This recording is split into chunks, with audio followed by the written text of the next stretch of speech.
नमस्कार मित्रांनो, तुमचे स्वागत आहे श्री स्वामी समर्थ. मित्रांनो, श्रावण महिना सुरू झाला की आपल्या घराघरात भक्तीचं, पूजेचं आणि सकारात्मक ऊर्जेचं वातावरण निर्माण होतं. महादेवाची उपासना, सोमवारचे व्रत, अभिषेक, जप, दानधर्म अशा अनेक धार्मिक गोष्टी या पवित्र महिन्यात केल्या जातात. पण याच श्रावण महिन्यात अनेक घरांमध्ये आवर्जून केली जाणारी आणखी एक अत्यंत महत्त्वाची पूजा ती म्हणजे श्री सत्यनारायणाची पूजा. पण भक्तांनो, तुम्हाला कधी प्रश्न पडला आहे का, श्रावण महिन्यात सत्यनारायणाची पूजा का करावी? ही पूजा केल्याने नेमकं काय मिळतं? घरातील अडचणी कमी होतात का? आर्थिक परिस्थितीवर याचा परिणाम होतो का? कुटुंबातील कलह, मानसिक अस्वस्थता आणि सतत येणारी संकटे कमी करण्यासाठी सत्यनारायणाची पूजा केली जाते का? आणि सर्वात महत्त्वाचं म्हणजे श्रावण महिन्यात सत्यनारायणाची पूजा करण्यासाठी कोणता दिवस उत्तम मानला जातो? आजच्या व्हिडिओमध्ये आपण हे सर्व सविस्तर जाणून घेणार आहोत. त्यामुळे व्हिडिओ शेवटपर्यंत नक्की पहा. मित्रांनो, श्रावण महिना इतका पवित्र का मानला जातो? हिंदू परंपरेत श्रावण महिन्याला विशेष धार्मिक महत्त्व आहे. हा महिना प्रामुख्याने भगवान शिवाच्या उपासनेसाठी ओळखला जातो. या काळात अनेक भक्त सोमवारचे व्रत करतात, शिवलिंगावर जलाभिषेक करतात, बेलपत्र अर्पण करतात आणि भगवान शिवाचे नामस्मरण करतात.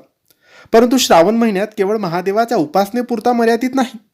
या महिन्यात भगवान विष्णूची उपासना, श्री सत्यनारायण पूजा, लक्ष्मीपूजन, जप, व्रत, दान आणि सात्विक आचरण यांनाही विशेष महत्त्व दिले गेले आहे.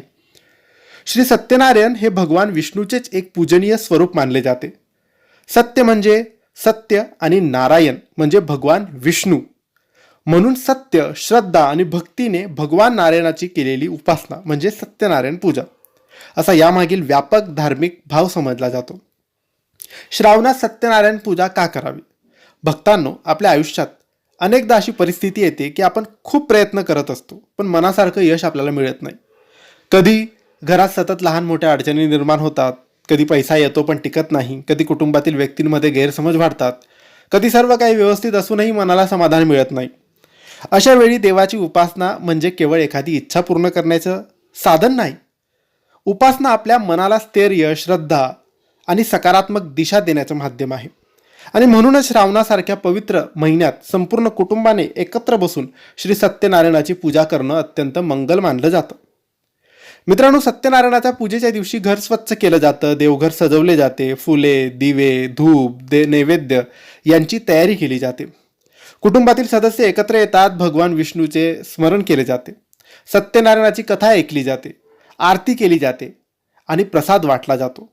या संपूर्ण प्रक्रियेमध्ये घरामध्ये एक सात्विक आणि प्रसन्न वातावरण निर्माण होते.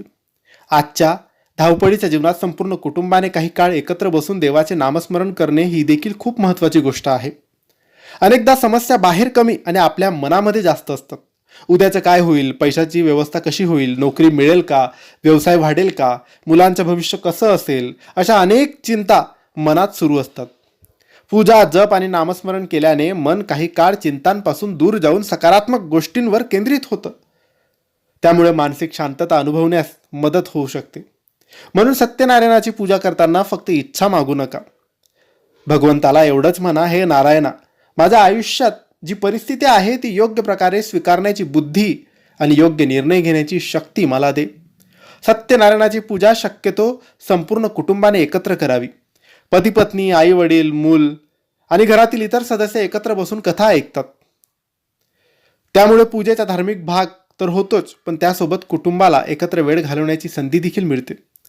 घरात काही गैरसमज असतील, मनात नाराजी असेल, पूजेच्या निमित्ताने मनातील कटुता सोडून देवासमोर शांतपणे बसण्याचा प्रयत्न करा.